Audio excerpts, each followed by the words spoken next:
prendre le Cameroun. On ne va pas souffrir plus que ça encore. On a déjà souffert. Le pire ne viendra pas. Même le diable qu'il prenne d'abord le pouvoir au Cameroun et on verra après. Ah oui. Amen. Amen.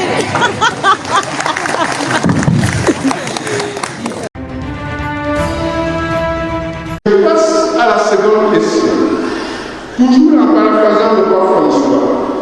Comment est-il possible que l'appel désespéré à l'aide des Camerounais ne pousse pas les responsables de ce pays à vouloir mettre fin aux trop nombreuses souffrances des Camerounais?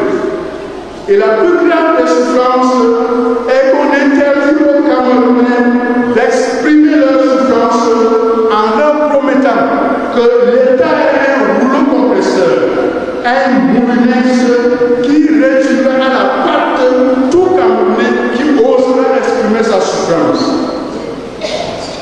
Qui va-t-on gouverner lorsqu'on aura broyé tous les Camerounais dans le moulinex ou qu'on sera passé sur eux avec le rouleau compresseur? Comment peut-on promettre la mort à ceux qui ne demandent qu'un minimum? Salut les amis et bienvenue au Cameroun. Le Cameroun, c'est un des pays au monde où les gens pensent qu'il y a un homme providentiel. Où certaines personnes qui sont des jouisseurs dans ce pays, qui profitent du système, pensent que s'il n'y a pas Paul Biya, c'est fini pour le Cameroun. Pensent que si Paul Biya ne gère plus le Cameroun, c'est que le Cameroun ne va pas marcher. Paul Biya n'est pas le premier président du Cameroun. Avant lui, il y avait un président. Et il y aura un après Paul Biya. Désolé les amis, quand on voit les ministres là, qui sont en train de... On part ici à Yoko, on part ici au sud, on part ici à l'ouest. Il faut que les populations demandent à Paul Biya de se présenter. Ils sont uniquement là pour leurs intérêts égoïstes. Ces gens-là n'aiment pas le Cameroun. Ils aiment leur poche, leur famille. C'est tout ce qui les intéresse.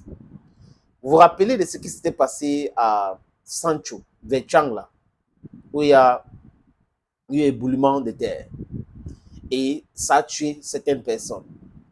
Le 6 novembre, à Bafoussam, qui n'est pas très loin, les militants du RDPC ont célébré l'ascension au pouvoir de Paul Biya.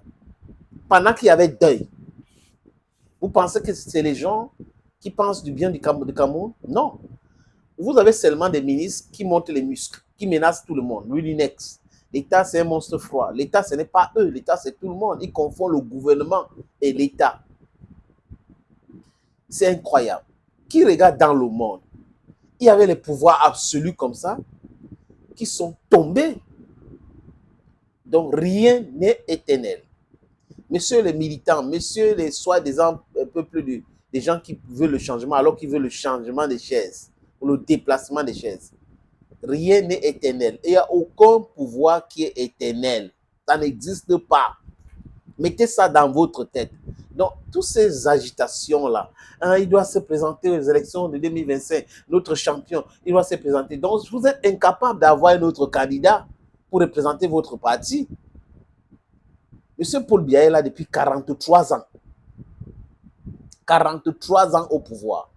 Dieu sait c'est le nombre d'années qu'il a passé dans l'administration. 56 ou 62. Jusqu'à aujourd'hui. Et il doit rester. C'est toujours lui. C'est toujours lui. Les gens ne sont pas sérieux. Et les prêtres ont pris leurs responsabilités en deux mains, les amis. Ils ont commencé à dénoncer cet état de choses. De Ngaoundéré à Douala, en passant par d'autres villes, à Yaoundé, ils sont en train de dénoncer cela. Il faut savoir partir. Il faut savoir quitter les choses avant que les choses ne vous quittent. Voilà l'avertissement des prêtres, les amis. Je vais vous montrer les extraits. Tout de suite, des sorties des différents prêtres. Je passe à la seconde question. Toujours en paraphrasant le pape François. Comment est-il possible que l'appel désespéré à l'aide des Camerounais ne pousse pas les responsables de ce pays à vouloir mettre fin aux trop nombreuses souffrances des Camerounais? Et la plus grave des souffrances est qu'on interdit aux Camerounais d'exprimer leurs souffrances en que l'État ait un rouleau compresseur, un moulinex qui réduira à la patte tout Camerounais qui osera exprimer sa souffrance. Qui va-t-on gouverner lorsqu'on aura broyé tous les Camerounais dans le moulinex ou qu'on sera passé sur eux avec le rouleau compresseur? Comment peut-on promettre la mort à ceux qui ne demandent qu'un minimum?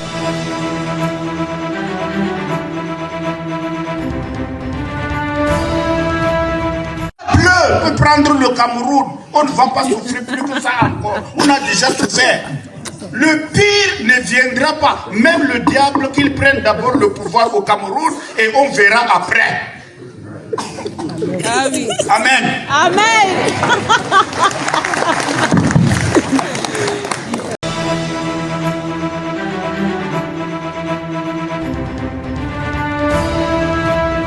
Vous parliez d'inquiétudes, des inquiétudes, il y en a, notamment au sujet de la santé de Paul Biya.